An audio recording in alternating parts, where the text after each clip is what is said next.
എല്ലാവർക്കും നമസ്കാരം. ശ്രേഷ്ഠമായ ഒരു മനുഷ്യ ജന്മം ലഭിച്ചിട്ടും നമ്മളതിൻ്റെ മഹത്വം അറിയുന്നില്ല. എന്താണ് ജീവിതം? എന്താണ് ജീവിതത്തിൻ്റെ അർത്ഥം? എന്താണ് ജീവിതത്തിൻ്റെ ലക്ഷ്യം? ഇതിനെക്കുറിച്ച് നമ്മൾ അറിയുന്നേയില്ല, ചിന്തിക്കുന്നേയില്ല. ഒരു സാധാരണ മനുഷ്യൻ്റെ ജീവിതം അല്ലെങ്കിൽ ജന്മം എങ്ങനെയാണ് ചെലവഴിക്കുന്നത് എന്ന് ശ്രീശുക ബ്രഹ്മർഷി പറയുന്നുണ്ട്. ശ്രീശുക ബ്രഹ്മർഷി പരീക്ഷിത്ത് രാജാവിനോട് പറയുന്നു, നിദ്രയാ ഹ്രിയതേ നക്തം വിവായേന ച വാവയ ദിവാചാർത്തേ ഹയാരാജൻ കുടുംബ ഭരണമേവച. രാത്രി കാലങ്ങളിൽ അല്ലെങ്കിൽ രാത്രി ഉപയോഗിക്കുന്നത് ഉറങ്ങാൻ വേണ്ടി, അതല്ലെങ്കിൽ ഭോഗങ്ങൾ അനുഭവിക്കാൻ വേണ്ടി ആണ് രാത്രി ഉപയോഗിക്കുന്നത്. പകലാണെങ്കിൽ തൻ്റെ കുടുംബം പോറ്റാൻ വേണ്ടി കഠിനാധ്വാനം ചെയ്യുന്നു. അങ്ങനെ രാത്രി ഉറങ്ങിയും ഭോഗങ്ങൾ അനുഭവിച്ചും പകല് കഠിനാധ്വാനം ചെയ്തും കുടുംബം പോറ്റാൻ വേണ്ടി കാലം കഴിച്ചു കൂട്ടുന്നു. ഇതിനിടയിൽ ഒരു ദിവസം അപ്രതീക്ഷിതമായി ഈ ഭൂമി വിട്ടു പോകേണ്ടി വരുന്നു. എനിക്കും നിങ്ങൾക്കും എത്ര ജന്മം കഴിഞ്ഞു എന്നറിയില്ല, ഇനി എത്ര ബാക്കിയുണ്ടെന്നും അറിയില്ല. ആചാര്യസ്വാമികൾ പറയുന്നു, പുനരഭി ജനനം പുനരഭി മരണം പുനരഭി ജനനേ ജഠരേ ശയനം.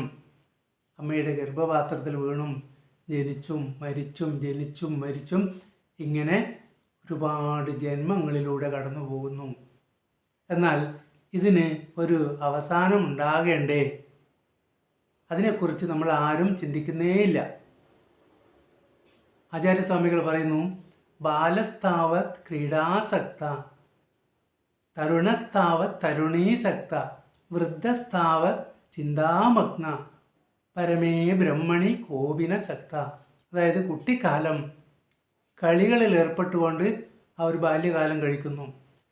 യൗവനത്തിൽ തരുണിമാരിൽ അനുരക്തയായിട്ട് കഴിയുന്നു. എന്നാൽ വാർദ്ധക്യത്തിൽ ചിന്തിച്ചു കൊണ്ടിരിക്കുന്നു. എപ്പോഴും ചിന്തയാണ്. എന്താണ് ചിന്ത?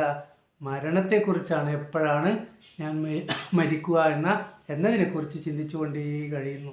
എന്നാൽ ഒരിക്കൽ പോലും ഈശ്വരനെക്കുറിച്ച് ചിന്തിക്കുന്നില്ല, അവനവനെക്കുറിച്ച് ചിന്തിക്കുന്നില്ല, ജീവിതത്തെക്കുറിച്ചും ചിന്തിക്കുന്നില്ല എന്നതാണ് യാഥാർത്ഥ്യം.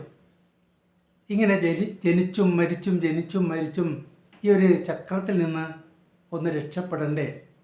അതിന് പരമവും പരിണാമരഹിതവുമായ സ്വയം പ്രകാശമായ ബോധമാണ് താൻ എന്ന അറിവ് ലഭിക്കുന്നത് വരെ ഇങ്ങനെ ജനന മരണ ചക്രത്തിൽ കറങ്ങേണ്ടി വരും. അതുകൊണ്ട് ശ്രേഷ്ഠമായ ഈ മനുഷ്യ ജന്മം ലഭിച്ചിട്ട് അതിനെക്കുറിച്ച് അറിയുക, ചിന്തിക്കുക, അവനവനെക്കുറിച്ച് അറിയുക, ആരാണ് ഞാൻ എന്ന് അറിയണം. അതിനു വേണ്ടിയെങ്കിലും അല്പസമയം ജീവിതത്തിൽ ചെലവഴിക്കണമെന്ന് അഭ്യർത്ഥിക്കുന്നു. നന്ദി, നമസ്കാരം.